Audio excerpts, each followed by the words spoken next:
నమస్తే, welcome to గాంధీవం.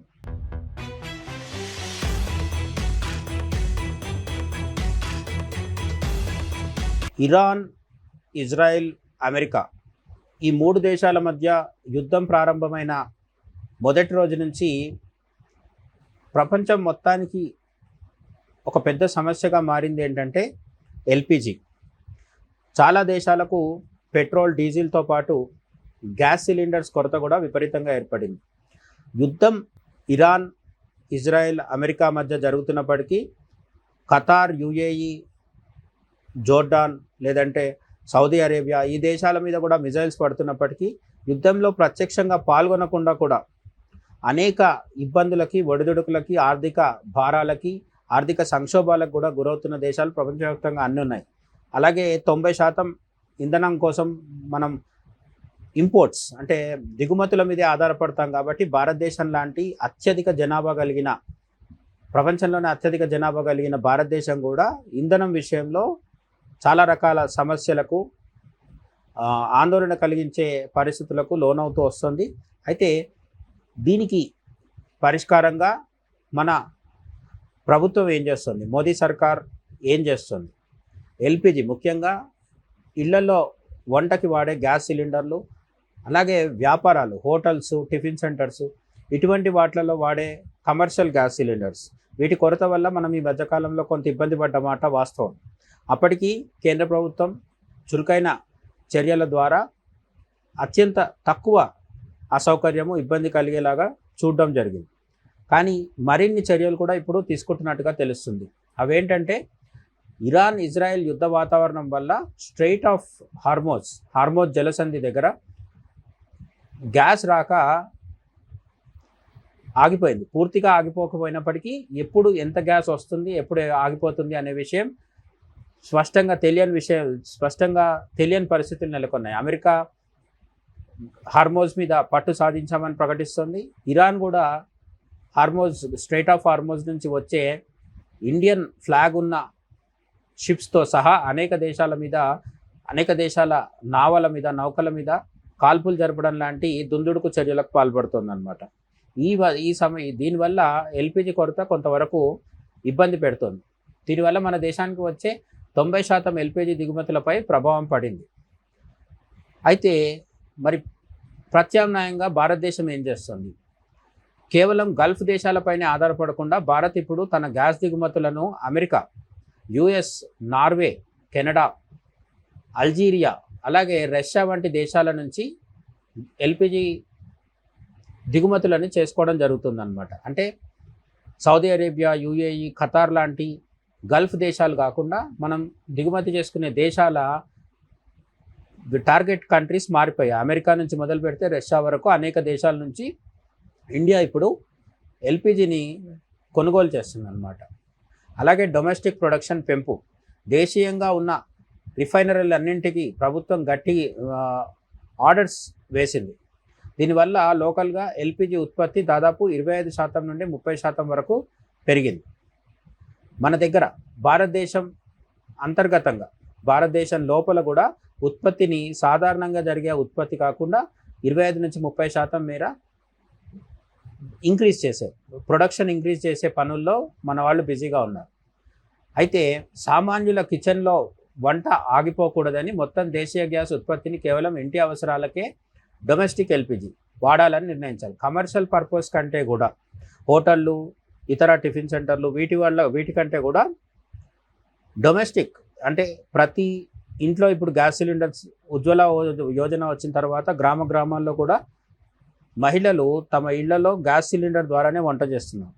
కాబట్టి ఈ కోట్లాది కుటుంబాలకి ప్రతిరోజు అవసరమయ్యే డొమెస్టిక్ ఎల్పిజికి ప్రధాన ప్రాధాన్యత ఇస్తున్నారు. స్పాట్ బయింగ్ అంటే ఏంటి? లాంగ్ టర్మ్ కాంట్రాక్టులు కాకుండా అవసరానికి తగ్గట్టుగా అప్పటికప్పుడు అంతర్జాతీయ మార్కెట్ నుంచి గ్యాస్ కొనుగోలు చేస్తూ గ్యాస్ని భర్తీ చేస్తున్నారు. అర్జెంటుగా ఇప్పుడు మన పరిస్థితి ఒక ఎమర్జెన్సీ కండిషన్లో ఉంది కాబట్టి స్పాట్ బయింగ్ పేరుతో ఆ రోజు మార్కెట్ ప్రైస్ ఎంత ఉంటే అంత చెల్లించి మన గ్యాస్ కంపెనీలు విదేశాల నుంచి గ్యాస్ని కొనుగోలు చేసి భారతదేశానికి దిగుమతి చేసుకోవడంలో బిజీగా ఉన్నాయి. హోటళ్ళు, రెస్టారెంట్లు మరియు ఇండస్ట్రీలకు ఇచ్చే గ్యాస్ను కొంతవరకు తగ్గించారు. సుమారు 70-80%కి పరిమితం చేశారు. ఫ్యాక్ట్ అంటే ఇప్పుడే మనం చెప్పుకున్నాం కదా, రెస్టారెంట్లు, హోటళ్ళు, ఇండస్ట్రీస్ వీటికి ఇచ్చే గ్యాస్ సిలిండర్లని ఒక 30% లేదా 20% మేర తగ్గించి ఆ గ్యాస్ని కూడా డొమెస్టిక్ ఇళ్లల్లో వండుకునే వంటకి సంబంధించిన గ్యాస్ సిలిండర్ల వైపు మళ్లించడం జరుగుతుందన్నమాట. పిఎన్జి వైపు మొగ్గు. పైపుల ద్వారా వచ్చే గ్యాస్ కనెక్షన్లు ఉన్నవాళ్ళు వీలైనంత వరకు సిలిండర్లను వాడకుండా పిఎన్జికే మారాలని ప్రభుత్వం కోరుతోంది. ఎల్పిజి అంటే సిలిండర్లో ఎవ్రీ మంత్ మన ఇంటికి వచ్చి డెలివరీ ఇచ్చేది. పిఎన్జి అంటే పైపుల ద్వారా ఎలాగైతే మనకు మున్సిపల్ వాటర్ అయితే ఇంటికి నీళ్ళల్లో ట్యాప్స్ ద్వారా మన ఇంటికి వస్తుందో, అలాగే పైప్స్ ద్వారా డైరెక్ట్గా మన కిచెన్లోకి గ్యాస్ సరఫరా చేసేదాన్ని పిఎన్జి అంటారు. ఈ పిఎన్జి అనేది ఆల్రెడీ ఉన్న వాళ్ళకి ఢిల్లీ లాంటి నగరాల్లో కావచ్చు, ఇతర కొన్ని నగరాల్లో, మెట్రోపాలిటన్ నగరాల్లో పిఎన్జి వ్యవస్థ కొంతవరకు ఉంది. దీన్ని విస్తరించే యోజనలో కూడా ప్రభుత్వం ఉంది. వీలైనంత వరకు భారతీయ పౌరులందరూ అంటే ఇళ్లలో గ్యాస్ సిలిండర్స్ వాడుతున్న వాళ్ళందరూ త్వరగా పిఎన్జికి మారాలని కూడా ప్రభుత్వం విజ్ఞప్తి చేస్తుందని మనకు తెలుస్తోంది. ఇక గ్యాస్ కొరతను సాకుగా చెప్పి బ్లాక్ మార్కెట్ చేయకుండా దేశవ్యాప్తంగా వేల సంఖ్యలో రైడ్స్ నిర్వహిస్తున్నారు. బ్లాక్ మార్కెట్ చేసే వాళ్ళకు కూడా ఈ టైంలో చాలా ఆదాయం వచ్చే అవకాశం ఉంది. కాబట్టి ఈవెన్ హైదరాబాద్ లాంటి మన దగ్గర కూడా, నగరంలో కూడా దాడులు చేసినప్పుడు ఒక్కొక్క దగ్గర వందలాది సిలిండర్లు, బ్లాక్ మార్కెట్లో పెట్టిన సిలిండర్లు అన్నింటినీ పట్టుకోవడం జరిగింది. అటువంటి వాళ్ళ మీద కూడా గట్టిగా నిఘా పెట్టి రైడ్స్ చేయడం ద్వారా బ్లాక్ మార్కెట్ విస్తరించకుండా చర్యలు తీసుకుంటుందన్నమాట కేంద్ర ప్రభుత్వం. ఇక గ్యాస్ వాడకాన్ని తగ్గించడానికి ఇండస్ట్రీలలో బొగ్గు, కిరోసిన్ వంటి ప్రత్యామ్నాయాలను వాడుకోవాలని సూచించడం జరిగింది. ఈ గ్యాస్ సిలిండర్ కొరత ఇప్పుడప్పుడే తీరేలాగా కనిపించడం లేదని కూడా మనం ఒప్పుకోక తప్పదు. ఎందుకంటే ట్రంప్ రోజుకొక రకమైన స్టేట్మెంట్స్ ఇస్తూ ఉంటాడు. ఇరాన్ వాళ్ళు ట్రంప్ని రెచ్చగొట్టే విధంగా మాట్లాడుతుంటారు. మధ్యలో పాకిస్తాన్ వాడు శాంతి నెలకొల్పడానికి అంటూ డ్రామాలు ఆడుతూ ఉంటాడు.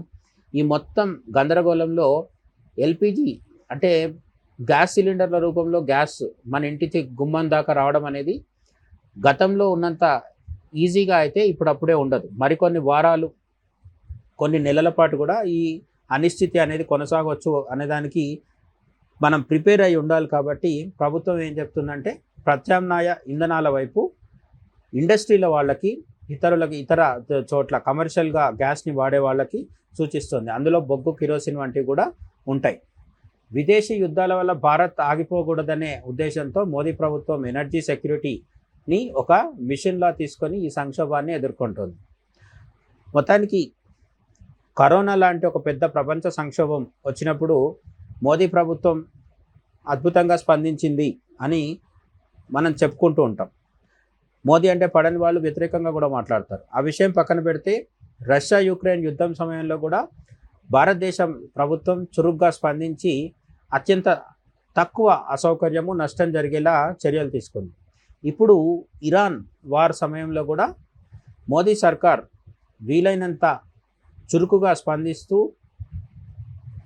గ్యాస్ కొరత దాదాపుగా ఎవరికీ లేకుండా ఉండేలాగే ప్రయత్నిస్తుంది. అయినప్పటికీ కొంత ఇబ్బంది ఉందనేది నిజం. అయితే మోదీ కాకుండా ఈ టైంలో భారతదేశానికి వరెవరైనా ప్రధానిగా ఉంటే అప్పుడు పరిస్థితి ఎలా ఉండేది అనుకుంటున్నారు? ఖచ్చితంగా కామెంట్ సెక్షన్లో చెప్పండి. మరొక ఆసక్తికరమైన వీడియోలో మళ్ళీ కలుద్దాం. అంతవరకు జై హింద్.